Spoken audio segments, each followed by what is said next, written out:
Assalamualaikum dan selamat sejahtera. Kami daripada Kumpulan 4 ingin membentangkan tentang tajuk riba.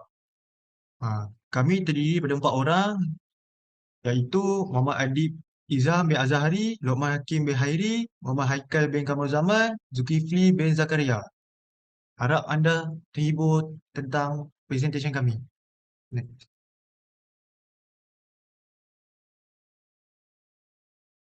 Riba. Riba artinya adalah al-ziyad, bermaksud tambahan. Dari segi bahasa, bermaksud tambahan atau kenaikan. Dari istilah bahasa Arab yang lain, ialah asal kata riba ialah robak yabuk yang bermaksud tumbuh. Kiranya dari bahasa mudah kita ialah kenaikan ataupun berlipat kali ganda penambahan wang ataupun emas yang dikenakan oleh peminjam. Oleh itu, riba adalah nombor tambahan yang diperoleh oleh pemberi pinjaman dengan melalui jumlah angka pinjaman yang harus dikembalikan oleh peminjam. Ah, Dapat anda lihat daripada petikan yang di bawah, ni diambil daripada Al-Quran surah Al-Baqarah 275 yang memberitahu apa itu riba. Pengenalan. Dari segi bahasa, riba bermaksud pertambahan dan peningkatan. Ia kiranya adalah berlebihan pada perkara tertentu dan menjurus kepada suatu bentuk yang lebih tidak halal berlaku pada suatu jenis kontrak seperti bayaran pada suatu jenis pertambahan. Contohnya, kita sebagai peminjam meminjam 1,000 kepada kepada bank, iaitu pemberi. Tapi kadar bunga yang diberikan tidak sama dengan jumlah yang diberikan kepada kita. Contohnya kita pinjam 1,000, kita kena interest 1,200, 1,300. Paling popular kini adalah pinjaman wang yang di bank konvensional ataupun membeli rumah, kereta, pinjaman peribadi ataupun modal perniagaan dengan faedah yang lebih tinggi. Manakala dari segi istilah pula, riba bermaksud sebarang tambahan ke atas hutang akibat tempoh dan tambahan dalam urusan melibatkan item-item tertentu, iaitu ribawi. Dari definisi ini dapat difahami bahawa riba boleh terhasil daripada hutang dan juga jual beli item ribawi. Dalam petikan daripada Al-Quran, riba hukumnya memang haram. Alman Syahwat memberitahu dalam bukunya penulisan buku kiat-kiat syariah hindari riba, menuliskan pelaku riba akan diperangi Allah SWT di dalam Al-Quran. Bahkan menjadi satu-satunya pelaku dosa yang dimaklumkan perang di dalam Al-Quran adalah mereka yang menjalankan riba. Okey, saya serahkan slide ini kepada Zul. Okay, baik. Assalamualaikum warahmatullahi wabarakatuh. Saya Zulkifli. Okay, pada hari ini saya akan terangkan jenis dan contoh riba. Baik. Riba terbahagi kepada dua jenis, iaitu riba al-duyun dan riba al-buyu. Okay. Riba al-duyun melibatkan urusan pinjaman dan hutang, manakala riba al-buyu melibatkan urusan jual beli item ribawi. Okay. Next.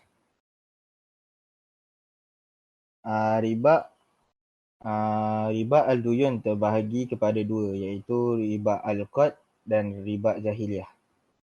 Riba al-qad berlaku apabila sebarang kadar atau manfaat tambahan yang lebih daripada pinjaman pokok dikenakan ke atas pinjaman tersebut dan dipersetujui semasa pinjaman dibuat.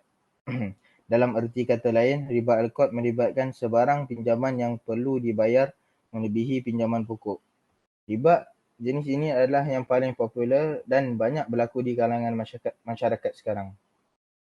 Okay, riba jahiliah. Riba jahiliah berlaku apabila sebarang manfaat atau kadar tambahan melebihi pinjaman asal dikenakan apabila bayaran pinjaman dilakukan melebihi tempoh yang ditetapkan. Boleh juga dikatakan riba jahiliah adalah sebarang denda atau penalti yang dikenakan apabila pinjaman lambat atau menangguh membayar pinjaman seperti mana tempoh yang ditetapkan. Contoh Contohnya, si B meminjam daripada si A dan berjanji akan bayar sepenuhnya dalam tempoh 5 bulan. Tetapi si B gagal bayar pada bulan ke-5. Baliknya bayar pada bulan ke-8, menyebabkan si B didenda atas kelewatan membuat bayaran tersebut. Okey, itu contohnya. Next. Okey, seterusnya riba al-buyu. Riba al-buyu terbahagi kepada dua juga, iaitu riba al-nasiyah dan riba al-fad. Okey. Riba ini berlaku apabila jual beli atau pertukaran antara item ribawi berlaku secara bertangguh atau tidak serentak. Okey, contoh, membeli emas secara bertangguh atau berhutang. Dapat emas hari ini, bayaran dibuat selepas beberapa hari atau buat bayaran hari ini. Emas dapat minggu depan. Situasi ini juga terlibat dengan item ribawi lain seperti perak, beras, tamar dan gandum. Okay, riba al-fad pula. Riba ini merupakan melibatkan jual beli atau pertukaran antara item ribawi yang sama jenis, yang mana berlaku apabila berat dan kuantiti pertukaran tersebut adalah tidak sama. Contohnya, menukarkan 15 gram emas 916 dengan 10 gram emas 999. Walaupun kualitinya berbeza, tetapi oleh kerana kedua-dua adalah emas, maka berat mestilah sama semasa pertukaran. Okey, itu adalah contoh dan jenis emas. Okey, next. Okey, ni saya akan serahkan kepada Adib. Alright, terima kasih. Saya Muhammad Izami Azari. Saya ini menceritakan kesan-kesan riba. Kesan-kesan riba mempunyai 3 jenis, iaitu kepada individu, masyarakat dan ekonomi. Kesan riba kepada individu ialah mengubah cara berfikir dan merosakkan akal setiap individu dan menjadikan seseorang itu lebih malas bekerja. Selain itu, menyebabkan seseorang itu menjadi tamak dan diperangi oleh Allah SWT dan Rasul. Seterusnya, kesan riba kepada masyarakat ialah merosakkan ekonomi masyarakat sekeliling dan menghilangkan nilai-nilai kebajikan sesama masyarakat. Selain itu, pihak pemakan riba akan bertambah kaya dan senang, dan kadar pengangguran kepada negara semakin merosot. Akhir sekali, kesan riba pada ekonomi pula ialah membawa negara ke arah kemelesatan ekonomi, dan sistem ekonomi akan menjadi rapuh kerana aktiviti ekonomi tidak jelas. Next.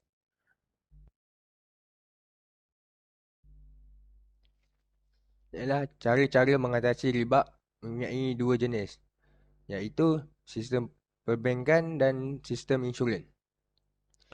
Apa yang kami telah dapati dalam sistem perbankan mempunyai dua jenis, iaitu seperti muarabah dan wahid. Sistem perbankan muarabah contohnya konsep perbankan Islam yang biasanya digunakan bagi perniagaan pengkongsian untuk sesuatu pengurusan perniagaan dan kerugian akan ditanggung berdasarkan nisbah sumbangan modal. Selain itu, sistem perbankan wahid contohnya konsep perbankan Islam yang hampir sama dan konsep akaun simpanan dalam perbankan konvensional, dan bank dianggap sebagai penjaga dan pemegang amanah dana. Selain itu, sistem insurans pula terbahagi kepada dua, iaitu takaful dan tabraut. Sistem insurans takaful yang bermaksud saling menjamin berasal dari perkataan Arab, iaitu kafalah. Dan konsep takaful bertujuan menggalakkan tolong-menolong dan perpaduan di kalangan para peserta selari dengan konsep Ta'awun. Akhir sekali, Sistem insulin tabarut ialah merupakan perkataan Arab yang bermaksud mendermakan secara ikhlas. Dan setiap peserta yang ingin mendapatkan perlindungan untuk menderma bagi membantu para peserta dan menghadapi musibah. Next. Right. Slide kali ni saya pas ke Muhammad Aikal. Okey, terima kasih. Nama saya Muhammad Haikal bin Kamal Zaman. Saya ingin menerangkan tentang strategi untuk memastikan riba tidak diterima oleh orang Islam dan orang bukan Islam. Okey, bagi pendapat saya, banyak kajian yang telah dibuat oleh para ilmuwan dan para ulama tentang cara untuk menghindari terkenanya riba bagi umat Islam dan umat bukan Islam. Ini disebabkan telah banyak kes yang dilaporkan oleh pihak berkuasa tentang riba ini. Sebagai contoh, rumah, kenderaan, tanah dan lain-lain telah disita kerana tidak membayar hutang disebabkan kadar bunga yang terlalu tinggi dan melampau. Malah ada juga yang terkorban disebabkan ada sebahagian company yang mengugut dan mengancam nyawa mereka seperti Ahlong. Terdapat beberapa strategi yang telah dibuat untuk mengelakkan umat Islam dan umat bukan Islam daripada terkena riba ini, seperti pastikan sentiasa berhati-hati apabila memberi pinjaman atau meminjam duit atau barang dengan pihak lain. Seterusnya, bagi pendapat saya, sekiranya ingin meminjam dengan bank atau institusi keuangan pula, pastikan pilih pembiayaan Islamik bukan pinjaman konvensional kerana pembiayaan Islamik menggunakan kontrak jual beli, sewaan atau sebahagiannya yang berbeza dengan kontrak pinjaman konvensional. Dan seterusnya, transaksi pertukaran item ribawi mesti dilakukan serentak dalam satu masa atau majlis, atau kedua-duanya penjual dan pembeli mesti menyerahkan item masing-masing sebelum berpisah. Seterusnya, tidak boleh berhutang, tidak boleh ditangguhkan. Pertukaran bagi item ribawi sama jenis mesti dilakukan dalam berat atau kuantiti yang sama. Next.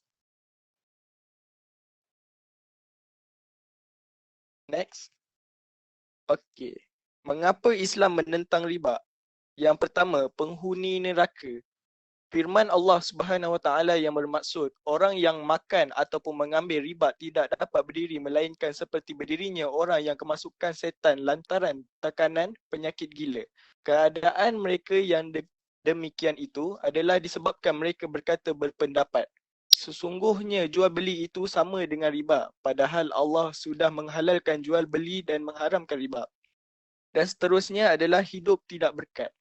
Bentuk kehilangan berkat di dunia, harta mereka yang terbabit dengan riba mudah hilang atau habis melalui jalan yang tidak berfaedah sehingga dia rasa miskin dan fakir walaupun mempunyai wang yang banyak.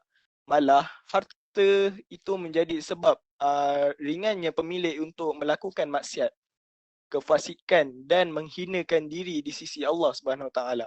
Hilanglah sifat amanah cenderung kepada rasuah, penipuan dan tamak haluba. Seterusnya adalah tidak dapat syafaat dari Rasulullah sallallahu alaihi wasallam. Kesan riba terutama kepada mereka yang mengetahuinya lagi besar apabila orang yang memakan riba disamakan seperti orang yang melakukan zina sebanyak 60 kali.